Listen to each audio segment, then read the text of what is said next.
Are you living a life that's good enough to make it to heaven? There are definitely people who would say yes. This is important because our answer dictates where we're going to spend eternity. And so I'll give you the answer of how we can make it to heaven. See, the reason why we think that we're good enough to make it to heaven is because we're judging ourselves by our own standard. But guess what? When you stand before God on that day, He's not going to judge you based off of your standard. He's going to judge you based off of His own. It's like being pulled over in a 60 zone for speeding, and your answer to the cop is, my standard is to go 80. In that scenario, your standard doesn't affect whether or not you get a ticket. But why do we do this with God? God is going to judge you based off of His standard, not your own. And He says everyone will be found guilty. The reason why this is because every single person has done wrong. We have wicked hearts that have evil intentions. And because God is perfectly just, no evil deed will be left unpunished. So the way to get to heaven isn't through living a good enough life, because we're all guilty. It's through Jesus. He took the punishment for the evil things that we've done,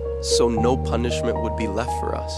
He died in our place. So this is the way to get to heaven. You have to believe that your good works aren't good enough to make it to heaven. But what Jesus did in taking your place was, you have to trust in Him and give Him control over your life. Understand what God wants from you in the Bible and seek to live it out.